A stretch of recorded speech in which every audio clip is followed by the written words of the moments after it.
Good evening, folks. Welcome to the March series of the Amiskwaciy History Series. I'm delighted this evening to present for your pleasure one of our Metis community members who's been immersed in the culture for quite a number of years and is the daughter of the former Canadian Senator Thelma Shalafu, who many of you in this room know or know of. Sharon herself, being a Métis, was blessed with people well steeped in the culture, history, and traditions of our Métis ancestors. This, of course, was passed on to her from brothers, sisters, and last but not least, her mom. And her mom did a very good job of it. She was, in her time, a strong social activist and political type out there, always rattling the chains. And she was certainly a force to be reckoned with and never afraid to speak her mind. And it's something that's kind of run in the family. Sharon has been trying over the years to also impart and transfer this knowledge of the Métis people, the Métis nation, to others out there.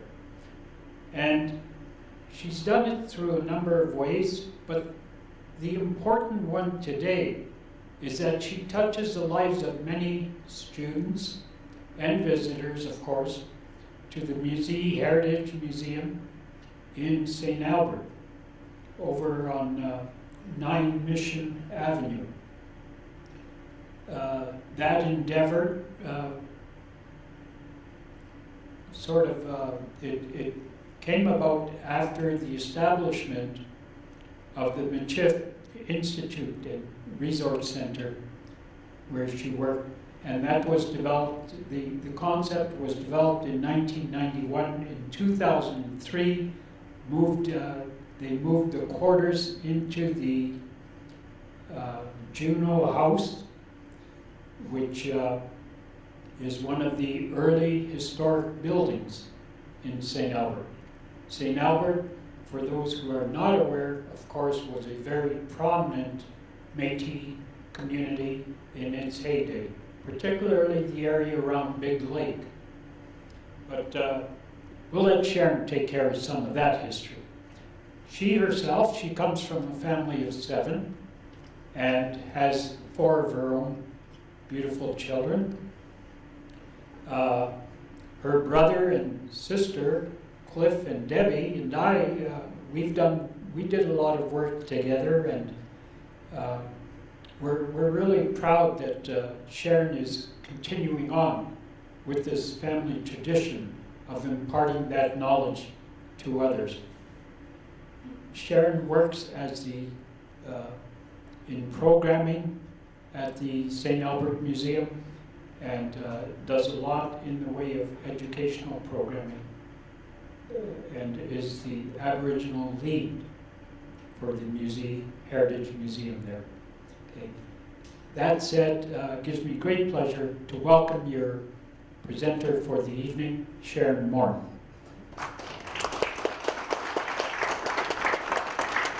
Thank you. Thank you, Terry. Terry was one of those teachers for me. I've known Terry since probably been around, I think 6 years old maybe. And I remember him coming to my house, my mom's house, and they had just come from Batoche. And there was all this talk around Batoche and everything like that, and that's a very clear memory in my brain. So for me to stand here and talk about history in front of the likes of Terry is a real honor for me. I want to thank you all for coming out. I want to acknowledge the committee and the community members that are here. Tanse, I'd like to acknowledge that we're on Treaty 6 land, and that treaty was signed in 1876. As Terry mentioned, my name is Sharon Morin, and I'm the 3rd youngest daughter of the retired Senator Thelma Shalafu. She was the first Métis woman and the first Aboriginal woman ever appointed to the Senate of Canada, and I'm honored to be here and sharing with you tonight.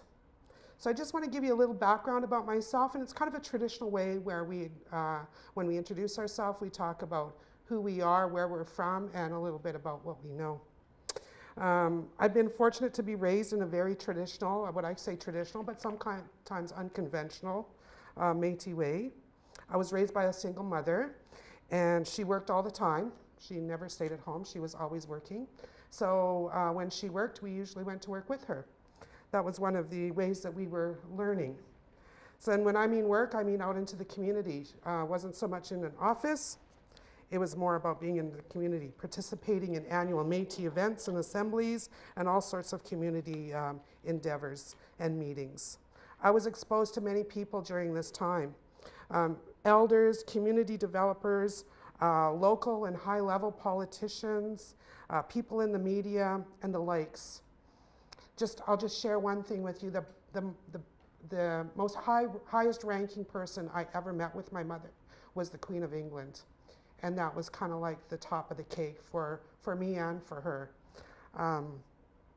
And every time we went out and every time we sat in these meetings, I was learning. I was one that liked to sit with the elders. I was one that liked to listen. And sitting there and listening is partly what I'll share with you tonight. But I'm also going to share with you my university education, and that's the University of Thelma. And these are the stories as I know them. So who are the Métis? I got to remember to use the PowerPoint. Who are the Métis? The Métis, I say, are a Canadian-made brand. There are others around the world that are mixed due to colonialism, but in Canada, we are recognized as being Indigenous peoples. We are a mixture of both First Nations and European. And although we could, and through all of that, we consider our blood pure. I'm not half or a quarter of anything. I am 100% Métis.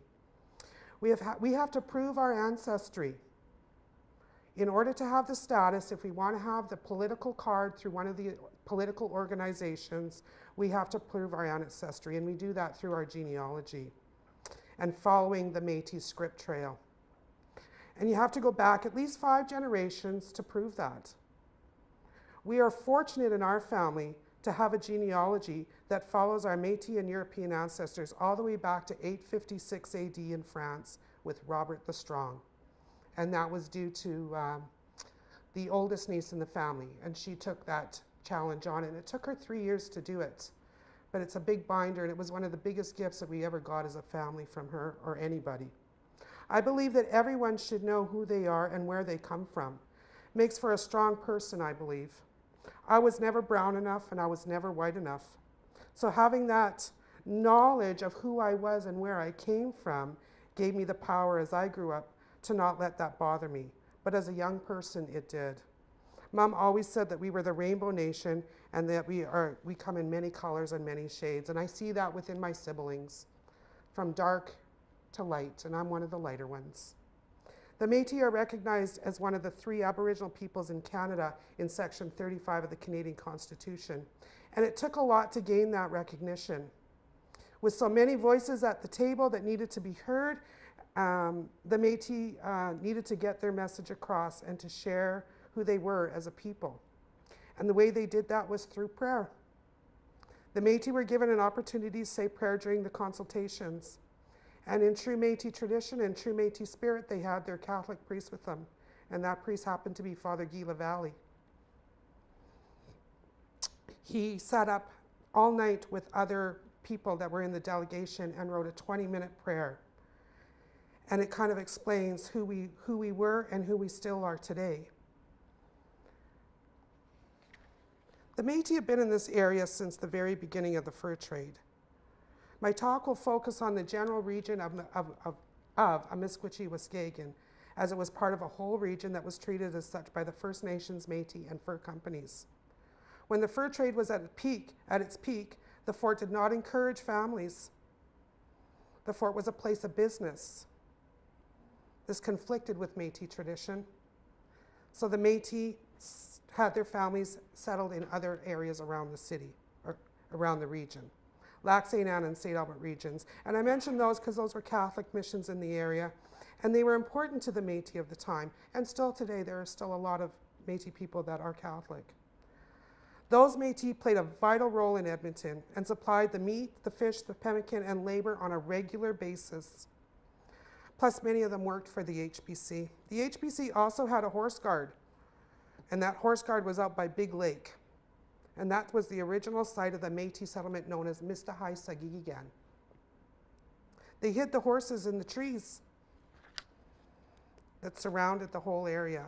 We have found in the journals, we've researched the journals, the HBC journals of Francois Lucier. Him and his son were very well-known horsemen in the area. And he noted and he writes, and it was very secretive how it was written, but he notes when they moved the horses, and they moved them 4 miles due south along the river or along the lake. Horses were very sought after at the time. That was the way everybody got around, obviously. And so both legally and illegally. And they did not want that kind of energy around the fort, so the horses were kept in a separate area.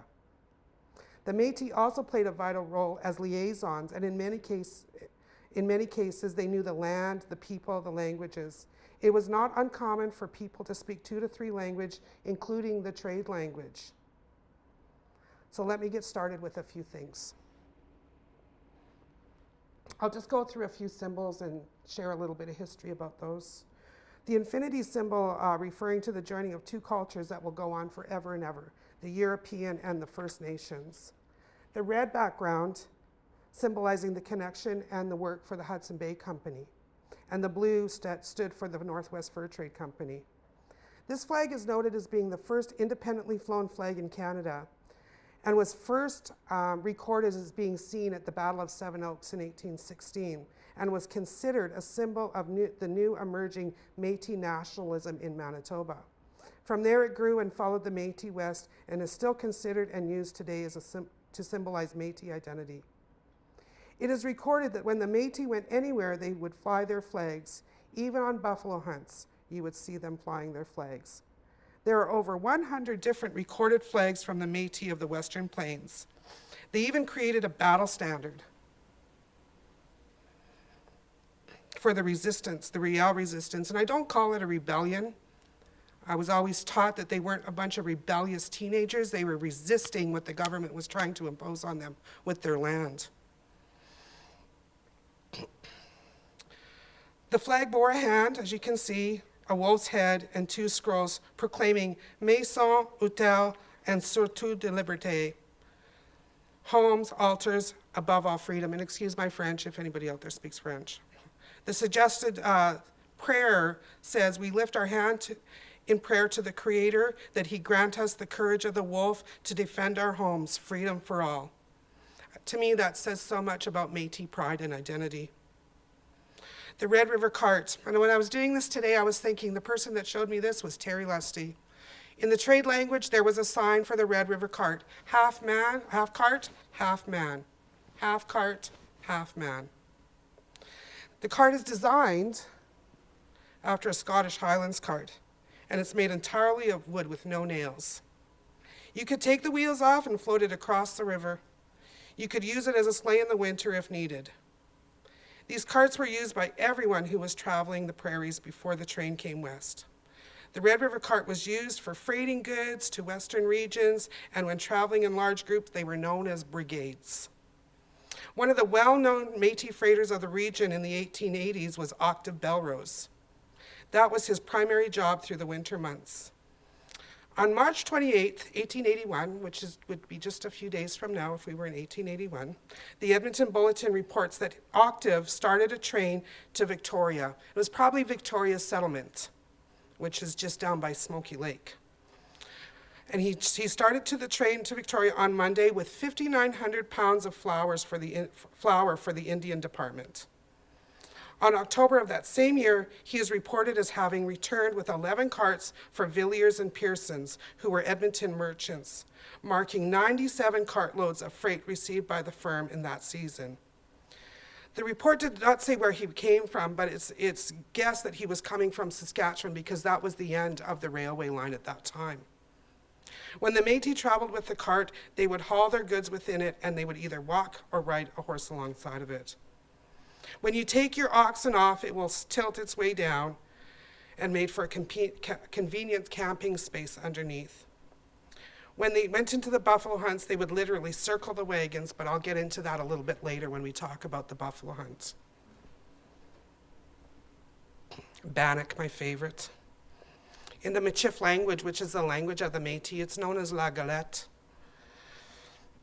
It's like a small cake. That's kind of what it translates into. Nowadays, there are many different ways to make bannock. You see that all over the place. Everybody has their own take on bannock, which is a good thing. But when first introduced to Canada, it comes from Scotland. It comes from our Scottish ancestors. I always remember watching Braveheart when they had the Battle of Bannockburn, and I was just like, oh, there it is, that's right there. It was initially made over a fire, either on a stick or in a cast iron pan. At our house, we never, ever fried bannock. That was always reserved for when my mom made fresh bread dough, and we had the little bread ends, and she would fry them in the cast iron frying pan for us. My mom always baked it. She would sometimes put raisins in it or cheese, and she'd like to cut it into little biscuits, and they were always so puffy and light. Even all the traditional women that I had the honor of learning from in my youth baked it in an oven or cooked it over an open fire. I never had fried bannock until I came to Edmonton. And really, I thought, wow, what have I been missing? They're like little donuts. They were so good. And the first time I tried it was at the old Friendship Center that was down just off Jasper and 117th. And if I remember correctly, and somebody might in this room know, but I think the woman's name was Madeline. She was the cook there. And that was the first time I tried that bannock, and it was just so good. The biggest compliment that I ever got and received was from my husband when he told me that I started to make bannock like the old ladies, and I always strive to be like those old ladies because they're just so precious. The fiddle music and celebration. What can I say about fiddle music? It's like the Métis. When you hear it, you can hear folk music from all of our founding peoples. And when you see the dance, it's the same, but is uniquely Canadian and uniquely Métis. There is a third beat, and it's hard to copy. And I've heard people who are trying to learn how to do fiddling like the Métis, and even if they're very skilled fiddlers, they have a hard time getting that third beat in there. You also hear that third beat in the jig. Especially if they're jigging in moccasins, you hear a third beat. And I was always told that that's the drum beat. They're bringing that drum beat into it. The Métis always had music with them. Even as a kid, we always had music going, or there was somebody there. My brother played guitar, always had something going like that. The fiddle was easy to carry. It was small. They also learned to make their own fiddles, and that was another trait that came from that was brought over by their fathers and grandfathers. Métis fiddle music is considered the first folk music of the West, along with the jigs that were created alongside them. The Métis loved to celebrate and would throw huge community parties. And again, the historical Métis tradition dictates that before a new house had been occupied for more than 2 days, that the owner had to invite the neighbors to a big dance. So again, in the Edmonton Bulletin, the records show that in August of 1884, our Octave Belrose had just finished his new house on his farm on River Lot 38 at Big Lake Settlement. The event was celebrated by a ball, they said, in the evening, in which people traveled for more than 9 miles on foot, where they danced reels, jigs, and other old-time dances. There would be no furniture in the house. There would be a stump in the corner or a chair in the corner for the fiddle player. So when they wanted to rest, they were either on the floor or they would go outside and rest underneath the Red River carts. By the end of the life of that house, we have it recorded that it was being used as a barn, and it had a very good hayloft because that house had a second story. Christmas was celebrated as well, but was more reserved. Strong Catholic ties. You would always go to Mass, and usually midnight Mass. And then you would go visiting afterwards. One of the things that the Métis did was they didn't go to people's house and expect everybody to feed them. They brought food with them and would feed the people that they were visiting as well. There were no gifts exchanged, as it was important to give thanks and to keep strong family connections in the community. Weddings were another story. Weddings could go on for several days. And of course, upon returning from buffalo hunts and having been away from home for sometimes many months, a huge celebration would ensue. Everybody participated. It wasn't just the men and the women. The children were celebrating because everybody worked. Everybody had a part in what they were doing. Every family member had a role. And so everybody got to celebrate because they all worked really hard. The Métis sash. Now, when I first started talking and I talked about that prayer that was written by Father Guy Lavallee, I'm going to read you a little excerpt of that prayer. I'm not going to read the whole 20 minutes, but just a little excerpt of that prayer. This prayer I use when I'm teaching kids about finger weaving and about collective rights. This is part of a program that I use, and it's just a really good way of explaining. So he wrote, he said, Métis people, God, have been wearing the sash proudly for many years. When I look at it, I notice it is composed of many interconnected threads, many strands, many patterns, many colors contribute to the overall design of the sash. Our Métis culture, God, is like the sash. The lives of the Métis have been woven together from a variety of cultures, traditions, and beliefs. For example, God, we are descendants of the English, of the French, of the Cree and Ojibwe and Scots, to name a few.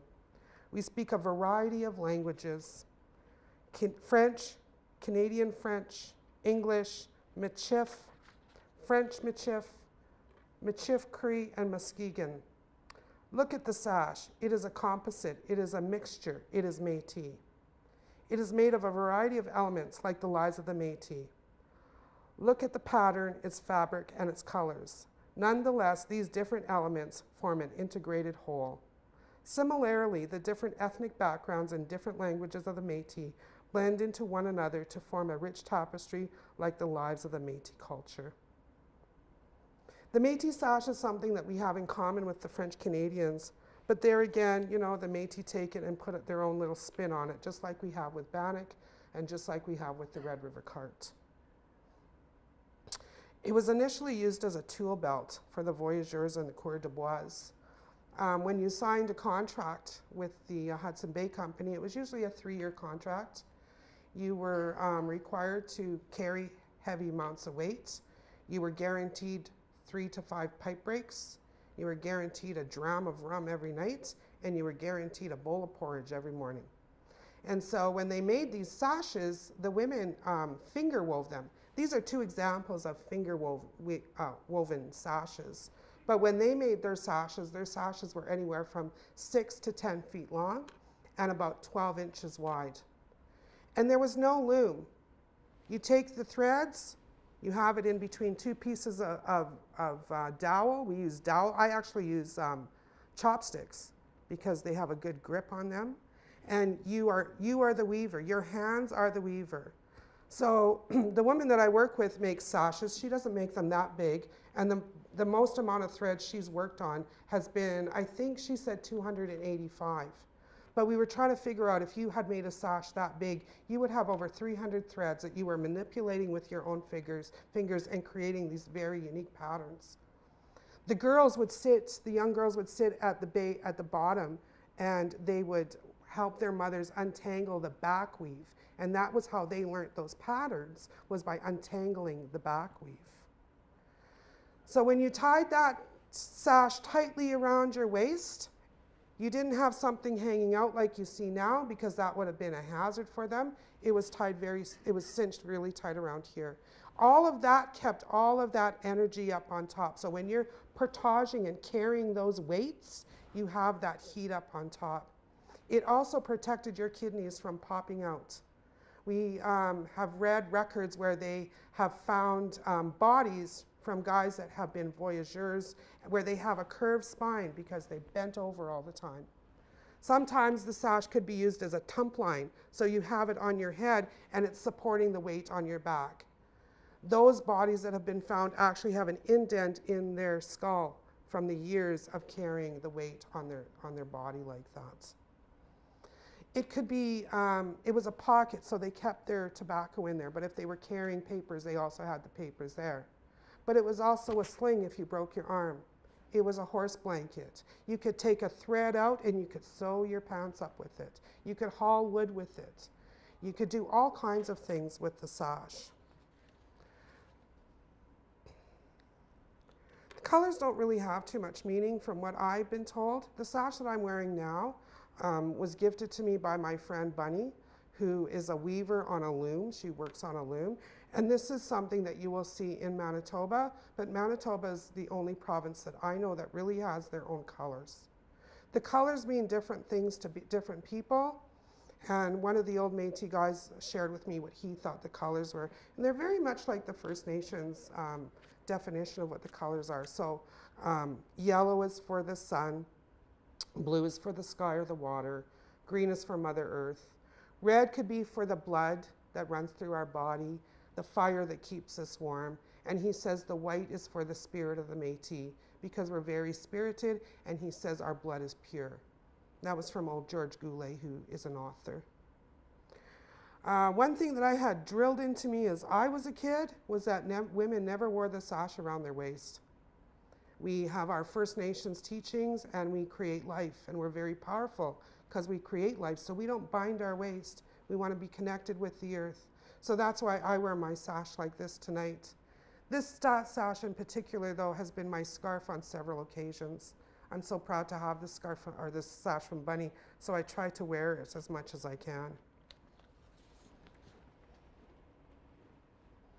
The buffalo. Pasqua mustus. My favorite word in Michif is for the buffalo, la buffalo.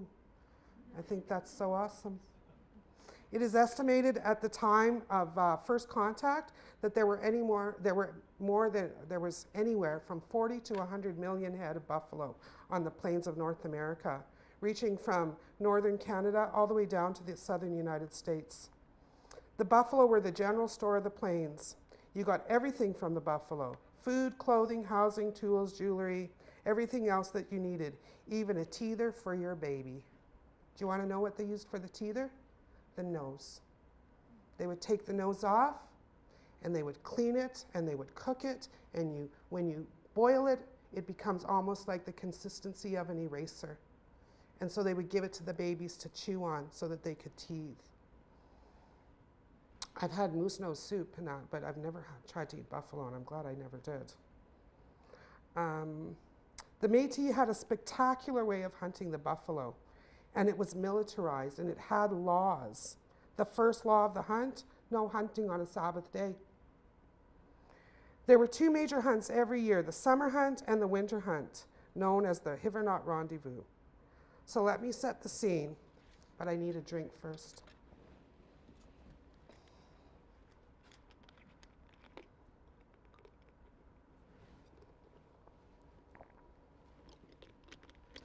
Thank you for being patient. So what would happen is the communities would get together, Lac St. Anne, St. Albert, Calahoo, Onaway, all of those regions, people living in the Fort Saskatchewan area and they would have a meeting. And at that meeting, they would decide when the hunt would happen, and they would elect their general. You always had an elected general, you had captains, you had scouts. Everybody, like I said, had a role. So the gentleman that I like to focus on is Sam Cunningham. And I just found out that somebody here by the name of Cody is related. Sam is an interesting guy, and there's lots of information about him. He was a real well-known mover and shaker, educated man, politician, but was a really skilled buffalo hunter. He was elected official of the Northwest Council at the time. Sam had been going on buffalo hunts all of his life. He was also they also decided which community would be the scouts, who would be in charge of setting up the camp, who would stand guard. On the decided day, they would all gather and head south toward the Red Deer region. The Métis of St. Albert would go And they would go on very large hunts, and they would be taken away from their homes for months. When they hunted, they would gather people from all over, like I said. The summer hunts could include more than 300 Red River carts, and whole families would travel along with their dogs to where they were going.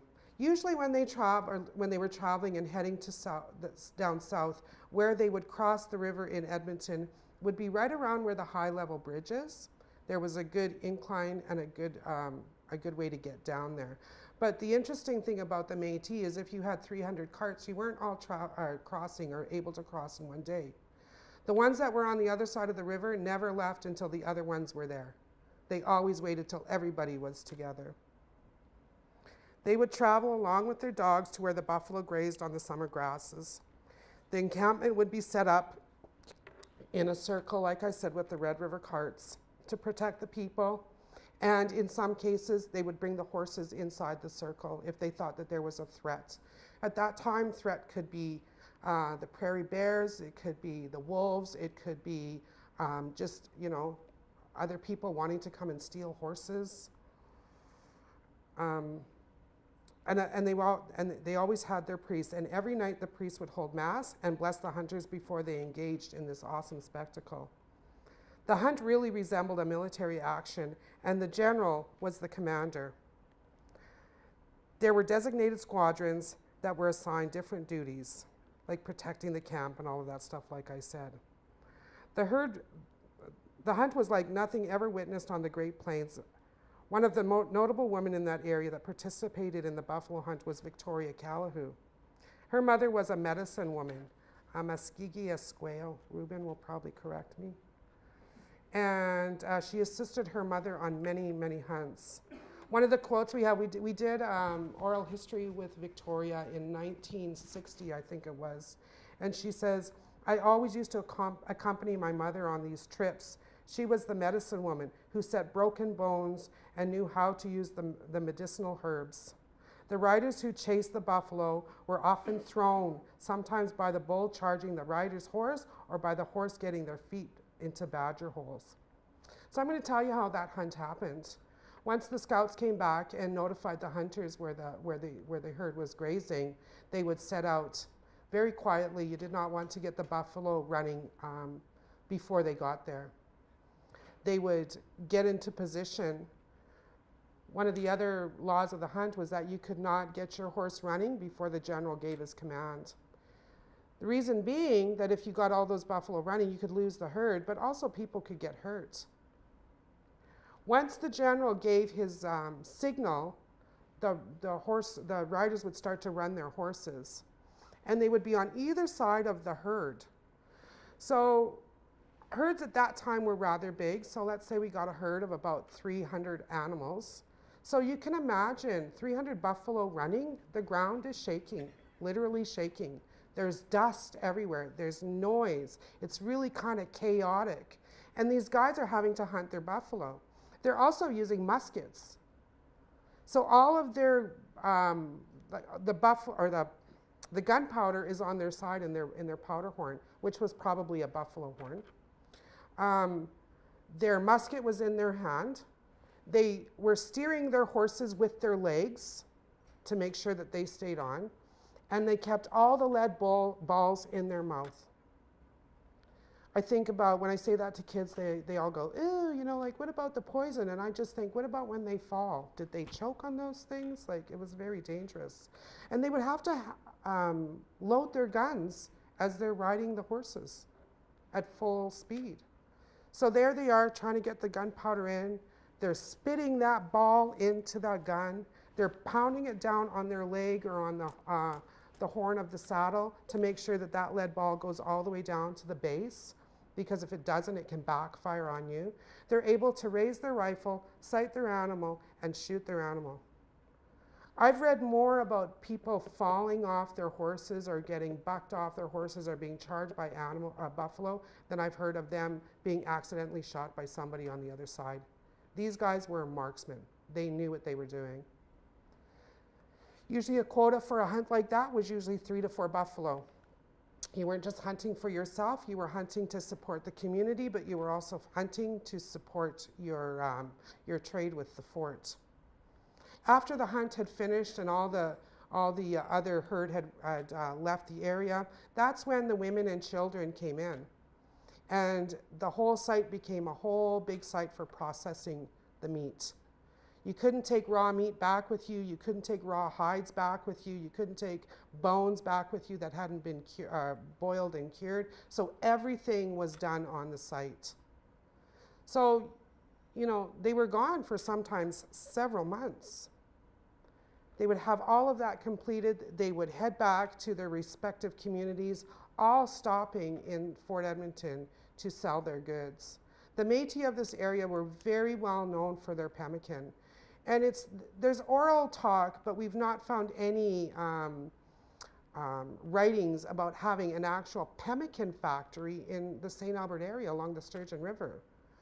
But they were very well known for their pemmican. And the Métis realized that it could be used as a commodity, and they were entrepreneurs. Now you have to think about that, about them having horses and guns, because not too long before that, before there was contact out here, we didn't have the horses that we have now. There wasn't even a lot of horses. A lot of horses came up through the south from the Spanish. They didn't have guns. So that's when you have them using the buffalo jumps and running alongside with the wolf skins on them and everything like that, which was even more dangerous than how the Métis did it.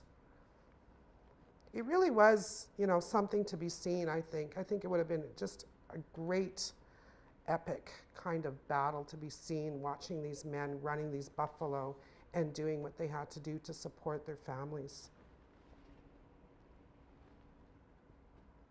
I'll get into a little bit about land use. In 1885, we're kind of familiar with that date. There was a lot going on in Canada with the Métis and getting people onto reserves and discovering how much land was being, they were gaining in Canada, and also trying to assimilate Métis people.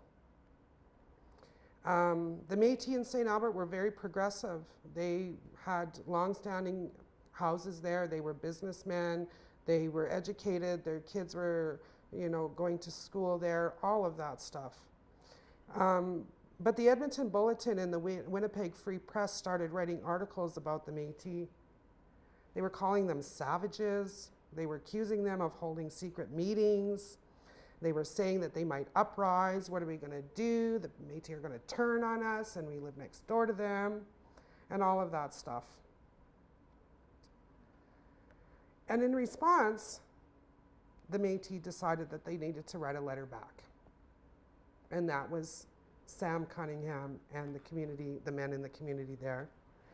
And they wrote back and they said that they had no intention of uprising, that they had a long-standing commitment to the area, and this was their community too.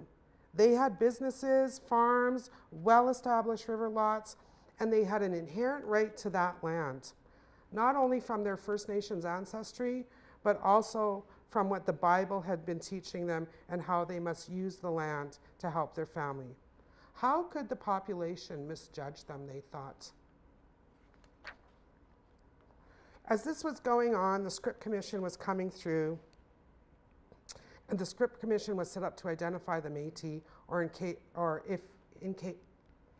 if your ancestors were from Scotland or England, you were known as half-breeds. You were given a parcel of land, that's what Script was, or a sum of money. And the Métis had been living on their river lots, just like the ones in Batoche, for over 70 years. So you can see the Métis had the long, nice river lots. The government of Canada was bringing in the quarter share. So you could see how it was cutting up the river lots. The Métis were like, hold on, we've been living like this for, 2 and 3 generations. How can you come in and just take our land and just cut it up like that? Plus we won't have access to the water, and we all need to have access to that water. And the government was like, nope, this is what's happening. We're doing this. And so the Métis decided to write a letter to the Canadian government. They wrote a letter, they signed a petition, they sent it to Ottawa with Father Leduc, Dan Maloney, who's one of the Irish immigrants that came in that was really part of the community as well. You can go into the archives of the Canadian House of Commons and you can read that letter, or you can read them debating about the letter from Bishop Grandin and the Métis of St. Albert. And for some reason, they were allowed to keep their original 56 river lots. So when I was going to school, you know, we didn't get a lot of Canadian content when I was in school. Very, very little. But I knew about Louis Riel through my family and my mom, and he was our hero. And I go to school and I'm told that he's a traitor. He was a traitor to Canada and he was hung for treason. And I went home and said, this is what they're saying about Louis Riel. And my mom said, you know, this is what I'll tell you. She said, there was a genuine dislike between Louis Riel and John A. Macdonald. One gentleman was English, the other was French. One gentleman belonged to the Orange Order, the other one was Métis. One was Catholic, one wasn't. When I heard this story, I had learnt that the Métis of Batoche had sent 87 letters, and 87 times they were denied by the Canadian government to keep their river lots. And they sent the government there to fight those people to get their land from them. Not in St. Albert. They kept their original 56 river lots. Something else that happened at that time was, with all of that stuff being written, there was also Big Bear and his group from northern Alberta who had not gone on to treaty land yet and were wandering around looking for a place to settle. They were hungry and had been on the road for a long, long time. People were starving. And they ended up in Frog Lake. And it wasn't so much Big Bear that I've read, it was more his son and some of the younger guys. And they went in and they started wreaking havoc at Frog Lake. And there was hostages taken, and there was actually 2 priests that were killed. The Métis in St. Albert got wind of that. And that really bothered them. How can you kill men of the cloth? But also at the time, you have to think, you have to know that there was an unease in the area and people were scared. They thought that Big Bear was going to come to this area and was going to do what he had done in Frog Lake. And they were genuinely scared. They didn't go to Fort Edmonton to be protected. They were all on Mission Hill in St. Albert. That's where they went. And so the St. Albert people organized and developed what is known as the St. Albert Mounted Rifles, the first recognized Canadian militia. And they were put together to protect the community in case Big Bear or any of that was coming this way. So they actually got on their horses and they headed out, and they got as far as Lac La Biche. And you have to consider time to travel, and things were slower back then and everything. By the time they got to Lac La Biche, the things had settled down and arrests had been made and everything like that. So they came back to St. Albert and were disbanded as a militia. But that's a story that you don't hear about. You don't hear that in the history books. But it's a very unique story to this area. We have the roster in the museum, the Musée Héritage where I work, with all the names. And you have names like Cunningham, Belrose, Vandals, Paget, all of these really old Métis names that have been in that area for so long. As time went on and more immigrants started moving to the west, the Métis started to feel the pinch. St. Albert had been established as a village in 1861, but the Métis people had been living along that area, along that river, way long before that. By the late 1880s, the population was 1,000. Most of the residents were Métis. If you look there, you can see Batoche, and that's the one we know, that's the one we're taught more about, that's the one that's more in the curriculum and that. But look at the difference in population. St. Albert was a bigger community and stayed a bigger community. Their numbers stayed pretty consistent with the exception of when the smallpox came through.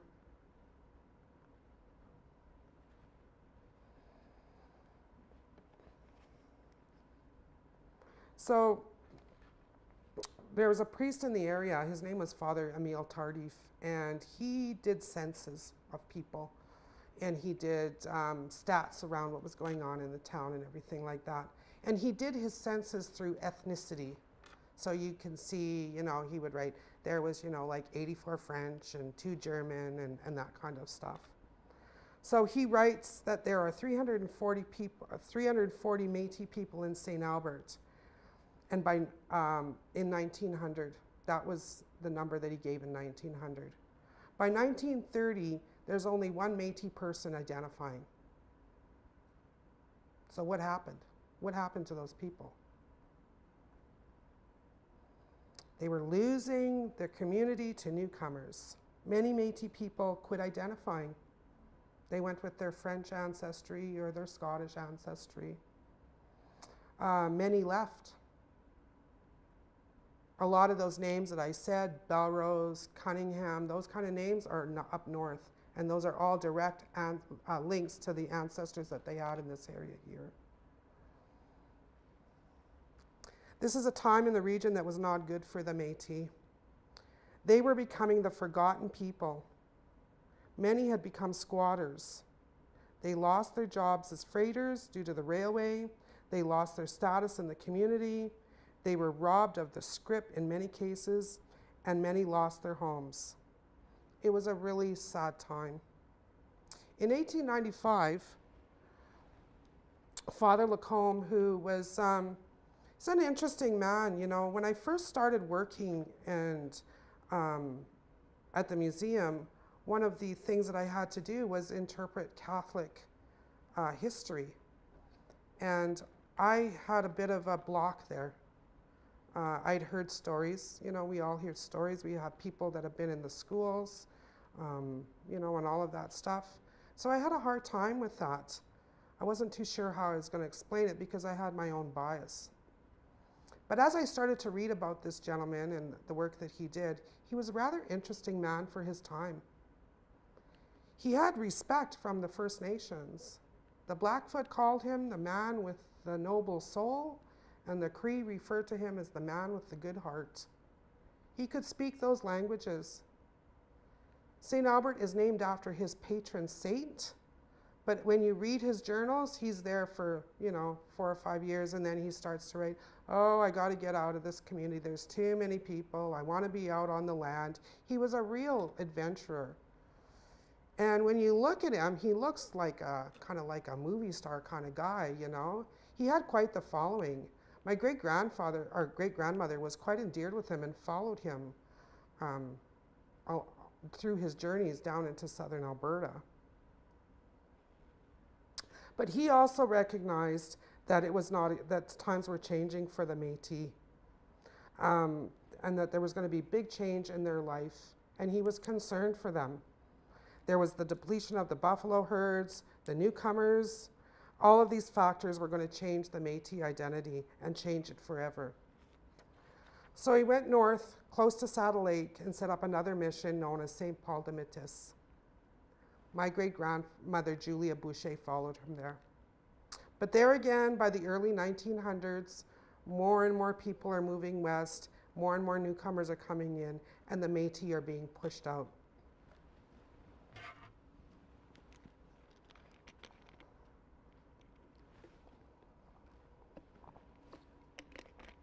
We've always been really political, right from the get-go, politics. I always say politics are in our genes.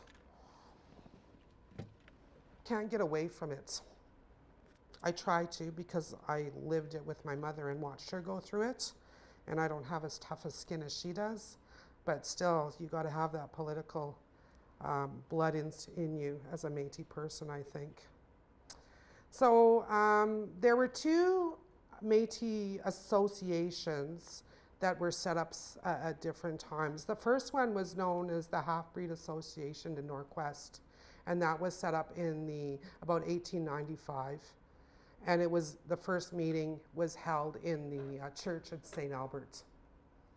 In 1932, they organized again, and there again, that meeting happened in the church in St. Albert in the basement. And that was the beginning of the Metis Association of Alberta. The Metis knew that if they wanted to help their people, that they had to get political, and they had to unite. It was also a time, too, when you started to hear more and more people referring to themselves as the Metis, not so much as the half-breed anymore.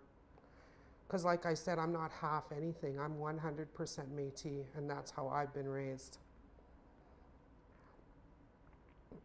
It was a time of the Great Depression, so most Canadians were feeling the effects.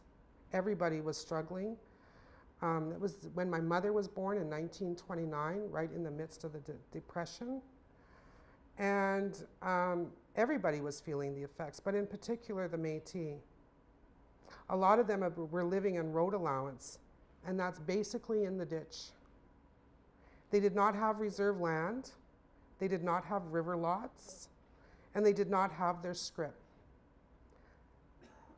That's when the Métis, the new Métis Association of Alberta sent a group of men from different regions to provide and start negotiations with the Alberta government to gain some sort of assistance for the Métis people. There's Father Lacombe in the middle. Father Leduc, and I put Father Moulin in there because Father Moulin was the priest at Batoche, and he was a confidant of Louis Riel. And these men, you know, and we have our thoughts about priests and that, but these early men that were out here were really, a lot of them had the best interest of people. That didn't always last. It didn't last. But these, especially Moulin and Lacombe, they really wanted the people to survive and wanted to support them and recognize their identity and wanted them to have that.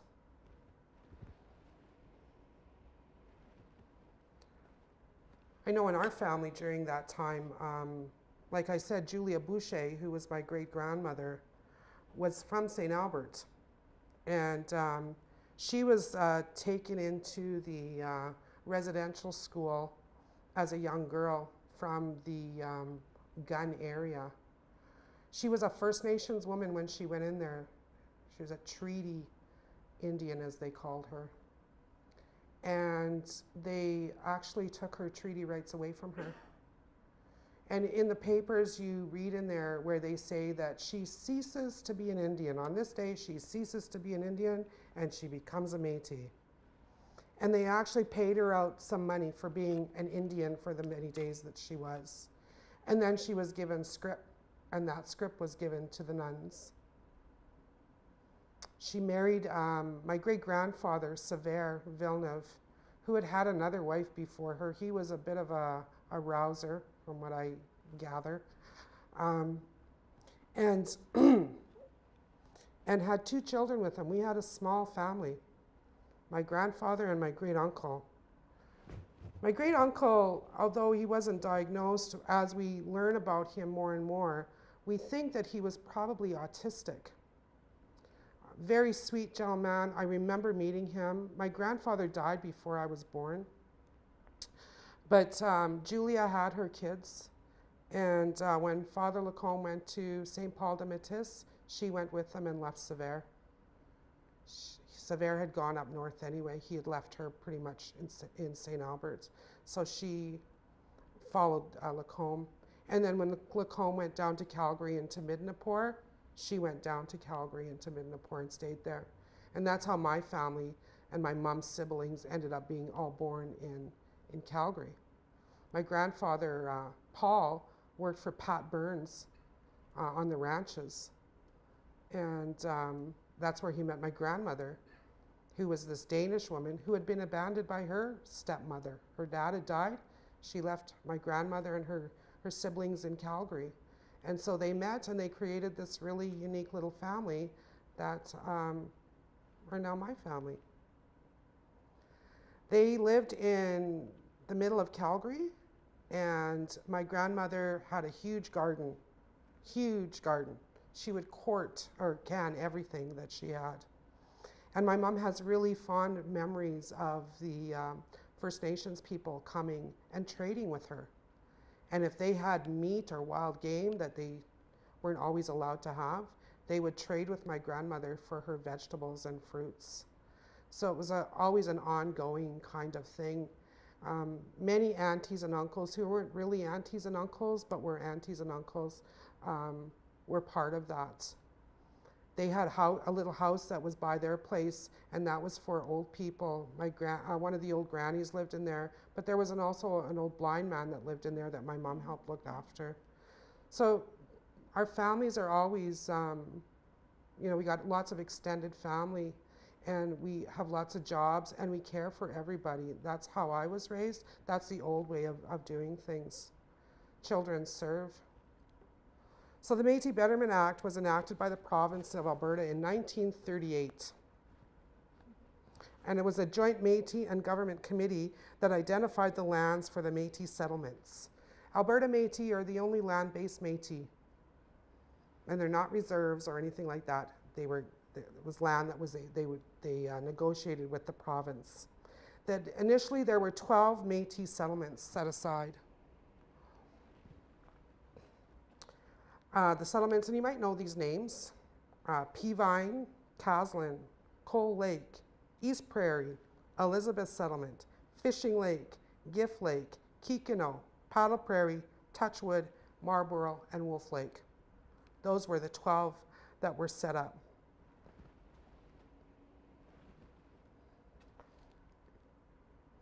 There was an initial vision that the Métis and the Minister for the Crown would work together to form programs that would better the lives of the settlement Métis.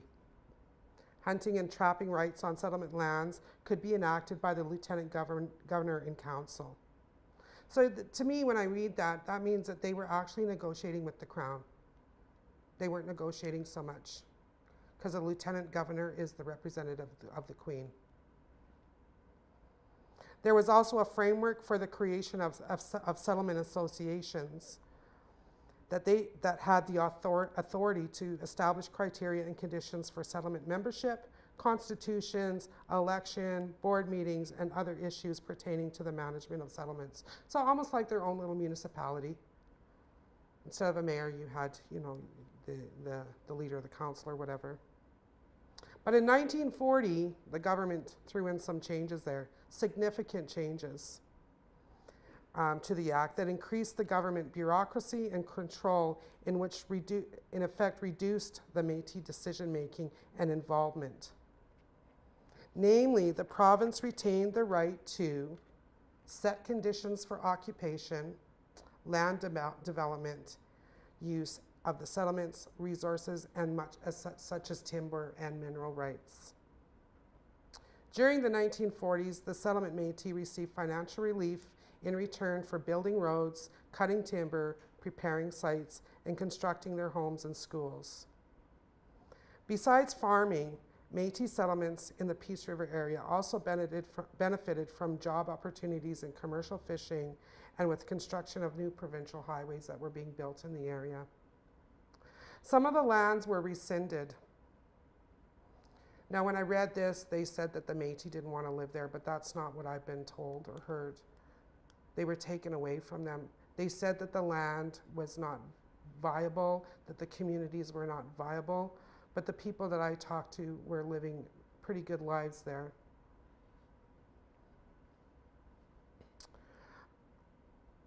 So, sorry, I just lost my place.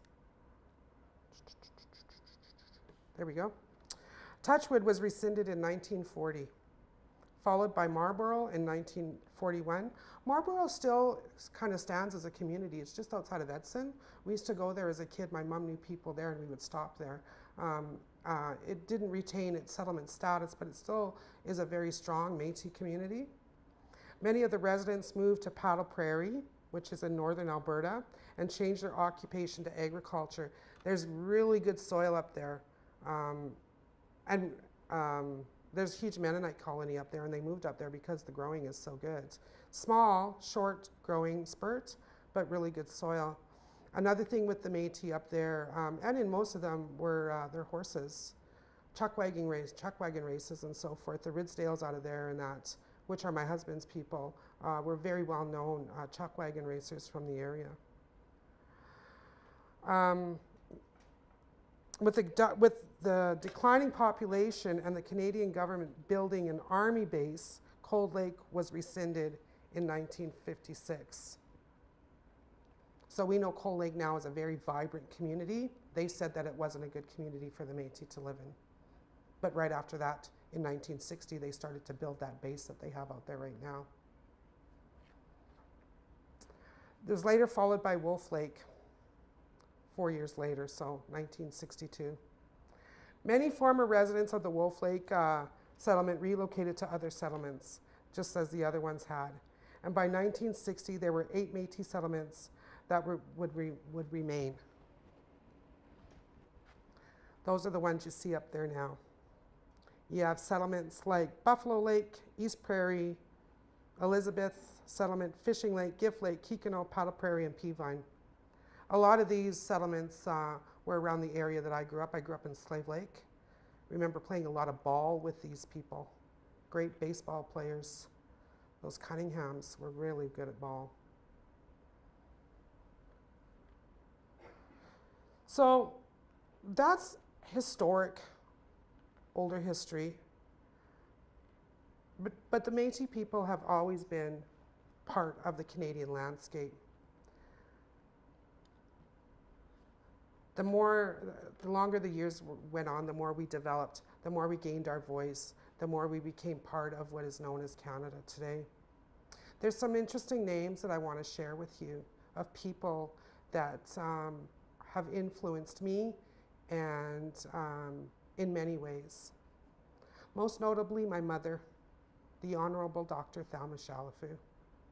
She's a great woman, not just because she's my mom, but she's very well respected. She's done a lot for Métis people with community development, worked for women and children, education. Politics have always been right here in her heart. She loves politics. But I was with her the other day. My mom is now has dementia. And so we've kind of taken the reins for her, and she told us that we had to do that. And there's not a lot of us that are doing that anymore. I was just talking with Terry about that, and even in my family, not a lot of the younger ones want to take on that responsibility. And I was talking with her about what's going on with the TRC and all of the stuff that's pertaining to that, and how exciting it is, you know. But I don't hear a really strong Métis voice out there saying, you know, don't forget we were there too. We were in those schools too. All of that stuff, I don't hear that. And she said to me, and she just, don't forget the Métis, my girl. Don't let them forget about us. We are important. So I think, oh, what a big responsibility. I've always felt that responsibility from her, that I had to do this, that it was part of who I am, it's part of who we are. Another woman that has been very influential in my life, but also in the community and in entertainment, is Tantu Cardinal. Tantu's from Anzac. I've known Tantu since ANCS days, right, Ed? ANCS, yeah. She's my sister's best friend. She's my niece's goddaughter or godmother. But sitting and listening to Tantu and watching her work on the screen just gives me so much pride to know that she's done what she's done with the little amount that she's had. Her son now is becoming quite the well-known writer and director and actor, Clifford. And then there's Chester Cunningham. And Chester is from the St. Albert area. And Chester's done many, many things. He's just a marvelous person. Several years ago, we did an exhibit on Métis people in the museum, and Chester was one of the ones that we chose. And he came to the opening, and there was people there that knew him, went to school with them, and This one guy walked up to him and said, "Geez, Chester, I just thought you played ball. I didn't know you did all this other stuff," he said to him, because Chester was so well known for his ball playing. So he shared a story with us that is rather comical. He probably could have went and played Major League. He probably could have. That's how good Chester was.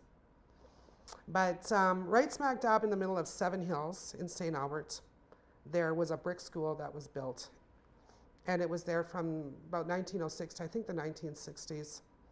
And a lot of people went to that school, including Chester. It wasn't a residential school or anything like that. It was a public school. It was run by the Catholics, but it was a public school. And Chester happened to be up on top of the hill with one of his friends. And right at the very base of that hill was the transformer for electricity for that side of the hill. And his friend looked at him and said, "I bet you can't hit that transformer down there." And Chester said, "What? I'll do that." And he took the ball and he threw the ball and he hit the transformer and he knocked out the power. At that very same time, there were girls that were in the school that were outside doing their gym, and they were playing with a ball. And the teacher thought that they had knocked out that power. So the girls were hauled into the school, into the principal's office. The principal's office was on the top floor of that school, and there's a little balcony around it. And I want to know who did this. You're going to tell me who did this. You're not going to go home until you tell me who did this, and your parents are going to know all about this. And the girls are quite upset, and they're crying, and "We didn't do it. We didn't do it." And there's a knock on the door. Principal opens the door, and it's Chester, and he says, can I talk to you, you know? And the principal says, "I'm busy dealing with these girls. No, you come back later." And he slams the door on Chester's face. And Chester's seeing these girls, and they're crying, and he knows that they're getting in trouble for what he did. So again, he knocks on the door. And the principal, "Chester, what is it?" And he says, "I just have to tell you something." He said, "I knocked out that transformer." So the principal sent all the girls out, called Chester in. He said, "Tell me what happened." And Chester relayed the story to him. And he said, "You actually were able to take that ball and throw it all the way over there and knock the transformer out?" And Chester, yeah, I did that. And the priest was just so impressed with that. He said, "Well, you told me the truth, and you saved the girls." He said, "You're not going to get in trouble." But that's just one of the stories of Chester and his ball throwing techniques. Another woman that I recall from my youth and being in our house and things like that is Maria Campbell. You know, Maria, very well-known author. She wrote that book, Half-Breed. And at that time, it was like, a book about half-breed, says half-breed in that. But she told our story in a very unique way, a way that had never been told before, a way that made people sit up and think, "Oh my goodness, really?" And then somebody more current in the sports field would be Sheldon Surrey. Sheldon's one of those settlement boys. He grew up on the settlement. I know his sister. I've worked with his sister before. Great family. We forget that we've had some really good, strong, positive role models in our community. Historical figures.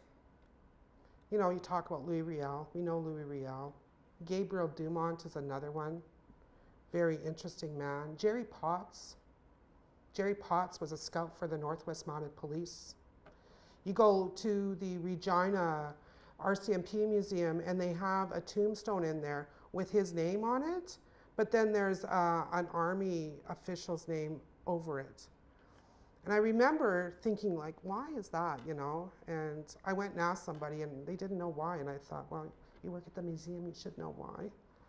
But he was another one, a little guy, kind of stood sideways like this, was the son of a fur trader who died, and his mother left him at the fort to be raised by the fort. She thought he would be better with his father's people. So by the time, you know, from the age of being 4 or 5 on, he was raised by a bunch of men. He didn't have no motherly influence or anything like that. But he learned how to read, he learned how to write, he learned how to count, he learned how to do all of that. And then he became the scout that he did. Said that he had many wives.